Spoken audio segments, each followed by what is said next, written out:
Bonjour à tous et bienvenue dans ce nouvel épisode de Atari, l'émission de débat de Criticat. On se retrouve aujourd'hui avec Josué Morel. Bonjour Clément. Pour parler de Ferrari, le nouveau film de Michael Mann qui sort sur Amazon Prime, quelques mois après le reste du monde en salle, et qui est le premier film de Mann en près de 9 ans, puisque son dernier film c'était Hacker en 2015. Ferrari semble une figure un petit peu taillée pour Mann, qui a toujours eu parmi ses thèmes récurrents, on va dire, la question de la vitesse et un petit peu l'entrecroisement de la vie privée et de la vie professionnelle, qui se joue aussi dans ce film-ci, puisqu'on va suivre donc Enzo Ferrari pendant à peu près 3 mois de 1957, où à la fois l'entreprise Ferrari risque la faillite. Lui doit préparer la course des Mille Miglia, qui est une course historique qui a connu sa dernière édition en 57, et dans sa vie privée, et bien tout simplement, en fait, Enzo Ferrari vit une sorte de double vie, avec d'un côté sa femme qui s'occupe aussi de l'entreprise, et de l'autre une femme qui s'appelle Lina Lardi, avec qui il a un enfant caché. Est-ce que Ferrari t'a semblé un film particulièrement mannien, ou en tout cas dans la lignée de Hacker, parce qu'effectivement il y a un changement d'époque et presque quelque chose qui tranche quand même avec sa lignée de ses derniers films. Alors c'est compliqué parce qu'il y a deux choses qui s'entrecroisent. Il y a à la fois l'évolution de Mann et il y a l'évolution de mon rapport que j'ai avec Mann. C'est-à-dire que moi, il y a 10 ans, j'étais très très très mannien, très impressionné par Hacker. Et j'aime toujours Mann, mais c'est vrai que j'avais revu pas mal de films au moment de faire la recension du livre Somme un peu de Jean-Baptiste Auré. Et il y avait des films qui m'avaient paru un peu moins forts. Enfin, je sentais non pas un désamour, mais quelque chose un peu comme l'évolution de la relation entre Ferrari et sa femme, c'est-à-dire que c'est plus tout à fait comme les premiers temps, et en même temps il y a encore un petit feu ardent et il suffit que il y a une étincelle dans l'œil pour que ça redémarre. Et disons qu'aussi c'est un film qu'on a longtemps rêvé. Le scénario est prêt depuis les années 90, mais en fait on ne sait pas trop, c'est-à-dire qu'il y a aussi cette rumeur comme quoi le film qu'il voulait faire est devenu ensuite Le Mans 66, oui, le tout film à fait, de il a été attaché à ce projet-là. Puisqu'il devait à un moment faire le film avec Christian Bale, on a parlé de De Niro à une époque, il y avait aussi, il me semble, Hugh Jackman, voilà. Et donc on peut se poser la question, et d'ailleurs qui est une question qu'on se posait l'émission précédente qu'on avait faite sur La Bête de Bonello, qui était aussi un projet de longue date, qui avait été interrompu suite à la mort d'un des interprètes prévus, qui était Gaspard Ulliel, et cette question de comment, en fin de compte, on relance le désir d'un projet de longue date. Et c'est une question que je me suis posée de manière omniprésente devant le film, c'est où est le désir de Mann, puisque ce film-là, notamment après Hacker, qui était le film qui avait des espèces de scènes d'accélération, notamment quand il filmait un virus s'infiltrait vraiment dans les réseaux, qu'il essayait de filmer à une échelle macro et micro l'interconnexion du monde mondialisé aujourd'hui, à la fois par le capitalisme, mais aussi par le tout numérique, Internet et compagnie. Et donc on s'était dit, Ferrari, incroyable, ça va être un film sur la vitesse. Or, depuis le film a été monté à la Mostra, où il a eu des très mauvais retours, ou des retours quand même assez mitigés. Je dois avouer que je n'en attendais plus grand chose, et puis le film me surprend quand même un peu. Le film me paraît un peu étonnant, et donc cette question de savoir où est le désir de Mann, je pense qu'il faut partir du début. Alors c'est ça qui est un peu étonnant, c'est que il me semble que cette question de savoir où est le désir de Mann, le film y répond très nettement, mais vraiment très nettement, dans les 15 dernières minutes, et qu'il y a quelque chose qui se noue un petit peu, on se dit ok, c'est pour ça qu'il a fait ce film-ci. Et en même temps, en y réfléchissant de manière un peu rétrospective, c'est là dès le départ. C'est-à-dire le film sur quoi ? Sur des images d'archives où est incrusté numériquement le visage. Bon gré mal gré. Voilà, alors c'est pas si c'est de la reconstitution ou c'est de l'incrustation, parce que je n'ai pas vu les images d'archives d'origine, mais en tout cas, on a l'idée on voit un Enzo Ferrari jeune, et d'emblée, ces images sont avant-génériques, sont des images du passé, et que cette question de Ferrari, le pilote de course légendaire, etc., elle est évacuée comme ça en quelques plans, avec une musique entraînante, certes.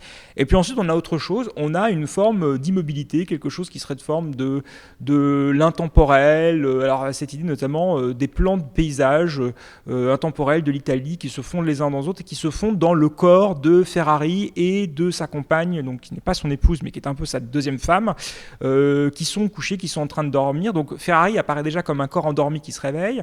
Et là, il y a quelque chose de très intéressant sur la vitesse, c'est que tout ce qu'on nous montre, c'est Ferrari comme un personnage qui serait un peu à contre-courant, ou du moins qui aurait un peu une espèce de vitesse paradoxale, puisqu'il se réveille, il se met en marche alors que le reste de la maisonnée est en train de dormir, et qu'il doit rattraper à temps, il doit arriver à temps pour rejoindre sa véritable épouse, qui est jouée par Penelope Cruz, qui l'attend, et qui est une espèce de personnage qui à la fois lui laisse un semblant de liberté, mais qui a certaines règles. Enfin bref, ils ont une espèce de mariage qui est plus un mariage maintenant de raison qui est un mariage économique, c'est vraiment sa partenaire dans l'entreprise, et c'est plus du tout un mariage passionnel. Et là, il y a quelque chose d'intéressant, c'est-à-dire que d'emblée, on voit un petit peu quand même Ferrari conduire. Il y a la seule scène où on voit Ferrari conduire, et on le voit à bord d'une toute petite voiture. Et ça produit d'ailleurs une accélération du montage. C'est ça, et on le voit jouer avec ses pédales, donc il y a encore un peu de métier qui est là.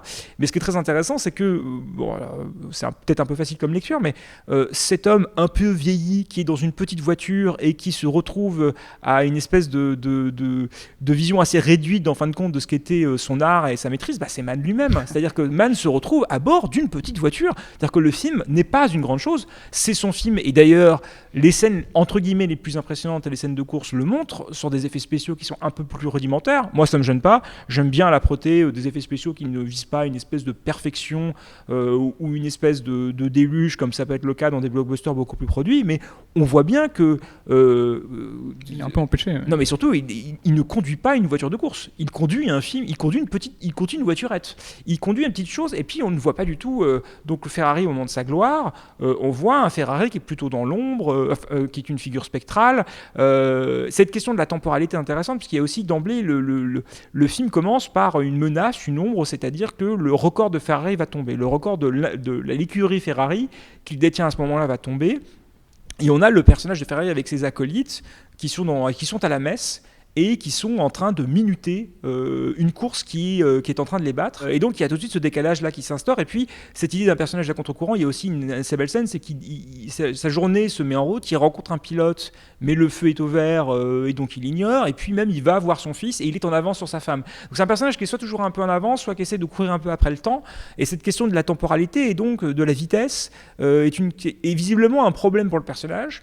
Et bon, ensuite on va décrire un peu ce qui s'y passe, mais ce qui est étonnant, c'est que, je vais te passer ensuite la parole pour qu'on décortique un peu ce qui s'y joue, mais c'est un film à la fois que je trouve, il faut le dire, un peu décevant formellement, qui est beaucoup moins inspiré que d'autres films de Mann, qui est un film dont l'écriture est un peu flottante, même s'il y a des détails de mise en scène ici et là qui rappellent quand même que c'est un metteur en scène intéressant.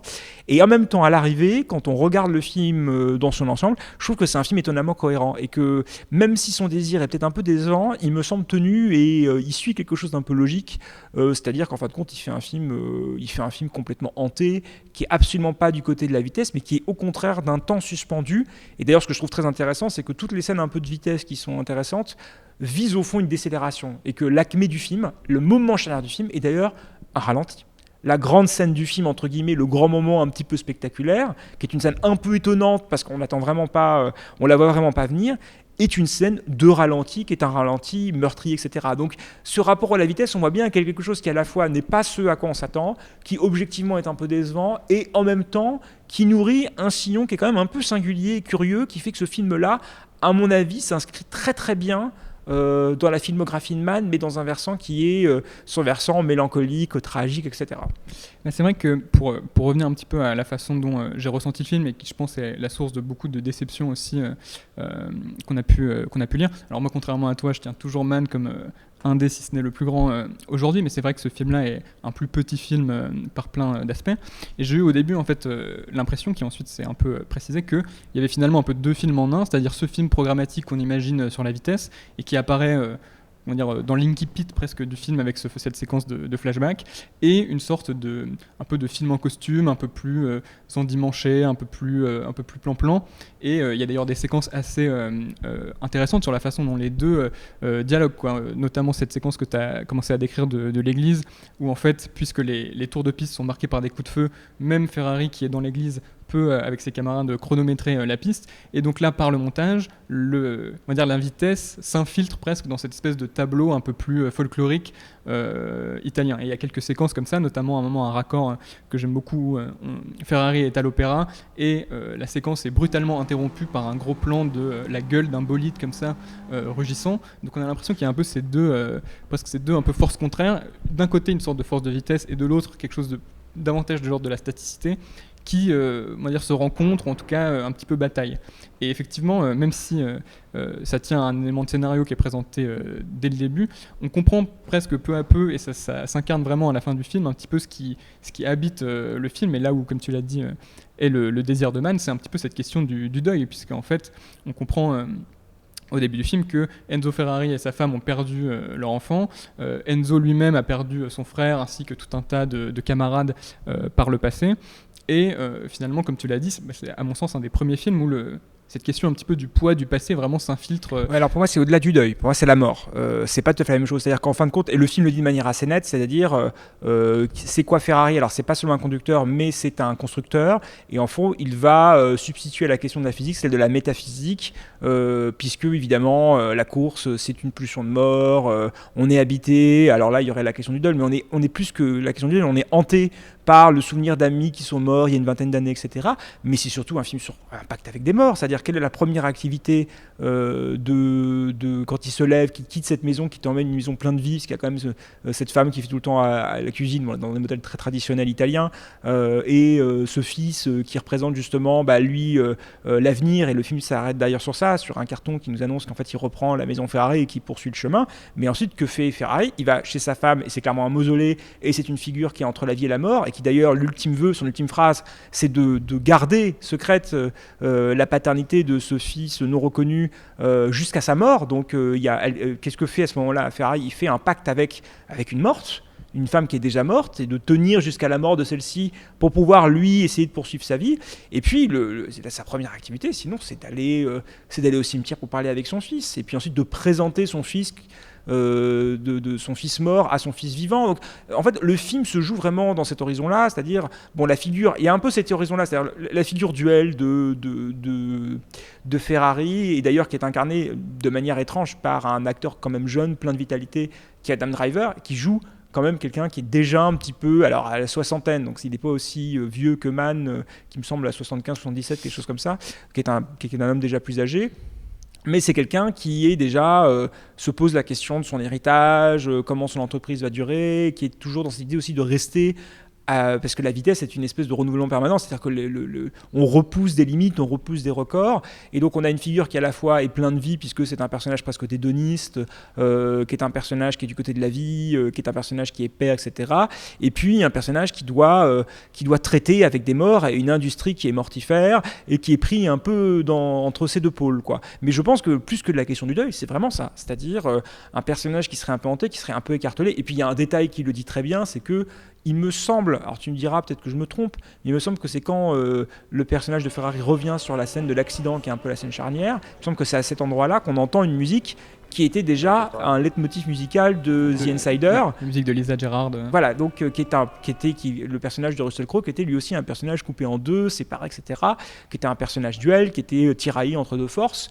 Et là, c'est aussi peut-être une figure de héromanien assez récurrente. D'une certaine manière, Ferrari, c'est le dernier des Mohicans. Non, mais il y a quelque chose de cet ordre-là. C'est-à-dire que le film, en fin de compte, est très cohérent avec l'horizon de la filmographie de Mann. Ce qui est un peu étonnant, c'est que ça mène vers une forme qui est relativement dévitalisée, même s'il y a des idées sur des visages coupés en deux, toujours ces gros plans qui sont un peu étonnants. Et c'est vrai que c'est aussi une mise en scène qui, quelque part, c'est la mise en scène la plus statique, ou du moins la plus cadré de Mann depuis Hit, d'une certaine manière, depuis la révolution un peu numérique que mettait en scène à la fois Collatéral, mais il y avait déjà des prémices dans The Insider, et que là, quelque part, ça y est, c'est vraiment un retour à quelque chose qui est beaucoup plus cadré, qui est beaucoup plus, on pourrait dire, académique, mais je pense que c'est pas tout à fait vrai. C'est-à-dire qu'il y a quand même, ça l'est un petit peu par endroits, mais il y a quand même une espèce de rigueur, il y a quand même des détails de mise en scène qui égrènent au fur et à mesure le film, mais c'est vrai qu'on est face à une forme qui serait quasiment dévitalisée, et qu'en fin de compte, le désir de Mann, il est dans un désir d'après, il est dans un désir de mort, il est dans quelque chose qui tient peut-être, même si c'est une facilité un peu critique, d'une forme d'autoportrait, mais en tout cas, on n'est pas du tout dans cette pulsion de la vitesse. On est dans quelque chose qui serait de la décélération et de la mort, et cette espèce de négociation avec ça, quoi. D'ailleurs, un des détails qui m'a frappé au revisionnage, c'est que finalement le nom Ferrari, qui évidemment ouvre le film, qui apparaît à l'écran au début du film, avant de le voir sur l'entreprise et les locaux un petit peu célèbres où il accueille les journalistes, etc., on le voit surtout sur le caveau auquel il va parler à son fils dès le début du film. Donc il y a une sorte comme ça de lien, en tout cas dès le début, entre Ferrari et... C'est un mausolée, quoi. Évidemment, ouais.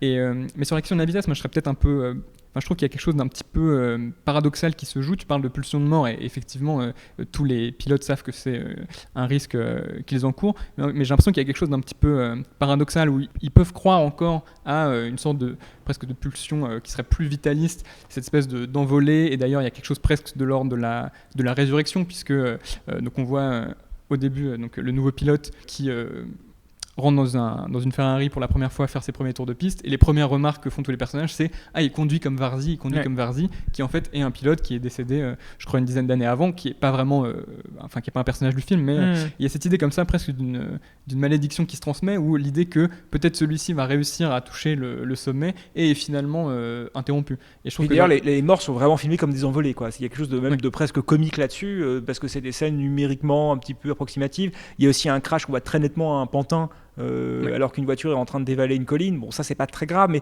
ça dit aussi quelque chose c'est vrai que ce sont des scènes où on voit vraiment là où quelque chose qui serait presque de fantasmagorique. Et puis d'ailleurs, bon, ça c'est des effets un peu de scénario classique, mais peut-être que les pilotes sont dans cet horizon-là, mais Ferrari ne l'est plus. C'est-à-dire que par exemple, ce jeune pilote qui a un peu une tête brûlée, à moitié, qui est amoureux d'une actrice célèbre, qui fait pétiller les yeux de son fils caché, etc. Il lui dit, la dernière phrase qu'il lui dit vraiment, ou une des dernières phrases qu'il lui dit, un conseil avant de partir à la course, c'est rentre en un seul morceau. Or, précisément, bon, voilà ce qui se passe durant l'accident. Non, mais c'est-à-dire, c'est le côté un peu, bon, c'est appuyé par le scénario, le côté de Ferrari qui serait une espèce devenue d'ogre, une figure tournée vers la mort et dont le commerce en tout cas se nourrirait d'espèces de chair fraîche, de corps qui seraient remplacés les uns après les autres. Ce que les journalistes lui disent, il y a des comparaisons, Saturne qui mange ses enfants, Saturne qui dévore ses enfants, voilà. Mais c'est par exemple intéressant, c'est que l'horizon de la course c'est quand même un petit peu l'acmé narrative. En fin de compte, il y a un truc bazardé, et qui remporte la course d'ailleurs, c'est le plus vieux, c'est Patrick Dempsey avec ses cheveux blancs. La finalité, c'est pas ça, quoi. C'est-à-dire cette espèce de voile mortuaire qui va absolument tout recouvrir. Et là, bon, sur ce versant final, sur la négociation qui se joue avec son épouse, je pense que se joue un peu le cœur du film, quoi. C'est-à-dire ce film un peu hanté, un peu décevant, il faut quand même le dire, hein, on y revient, mais qui serait là, cette espèce de désir un peu contrarié de Mann. Moi, avant, ce qui pose une question, c'est pour déjà, c'est un cinéaste qui est quand même en semi-activité depuis l'échec un peu retentissant de Hacker, qui est un film qui n'est pas très aimé, par ailleurs, que nous on aime bien, mais qui a quand même été très mal reçu. C'est où est maintenant le désir de Mann et qu'est-ce qu'on peut attendre de lui. J'ai envie de dire quand même que ce film ne donne pas des très bonnes nouvelles, parce que si c'est un film qui charrie depuis longtemps et qu'on finit par se retrouver avec cette petite voiturette, pour reprendre ma métaphore, même si c'est un peu acerbe, un peu cruel, et que le film vaut un peu mieux que ça. Tu vois, c'est-à-dire, moi je me pose dans ton point de vue, qui serait Mann serait peut-être le cinéaste contemporain par excellence. Bon, au contraire, là j'ai l'impression quand même qu'il n'envoie pas des très bons signes de vie et des très bonnes nouvelles pour le futur, si tant est qu'il y ait d'autres films de Mann. Moi j'ai l'impression que ça ressemble aussi un peu à un dernier film de loin. Je me trompe peut-être, mais bon. D'ailleurs, il y a quelque chose d'un petit peu presque à l'échelle méta-filmique, c'est que le scénariste du film est décédé avant que le film ait lieu, et donc finalement c'est à la fois le film que Mann a rêvé depuis des années et aussi un film qui est déjà testamentaire d'une certaine façon. Et peut-être pour peut-être reboucler et quand même mentionner un petit peu la façon dont ces séquences de course se jouent, qui sont quand même parmi les plus réussies du film, enfin, en tout cas moi qui m'enthousiasme quand même beaucoup. Là effectivement on retrouve un petit peu, enfin ça rompt avec la staticité un petit peu du reste du film, et on retrouve cette espèce de légèreté, de caméra extrêmement libre qui arrive à se promener le long des carlingues, etc. Il y a quelques effets un petit peu d'accélération pour le coup qui moi je trouve sont très réussis, notamment un moment où on voit une voiture arriver du fond du plan jusqu'à la caméra, et au cut on passe en plan subjectif du pilote avec un effet de défilement accéléré peut-être très, très impressionnant. Mais comme tu l'as dit, il y a toujours un peu cette idée de dire on défie un peu la mort pendant quelques secondes où il y a cette espèce de phénomène d'abstraction de la vitesse, mais en même temps c'est pour foncer dans une allée de cyprès un petit peu mortuaire, et on sait très bien ce qu'il y a au bout du chemin, quoi.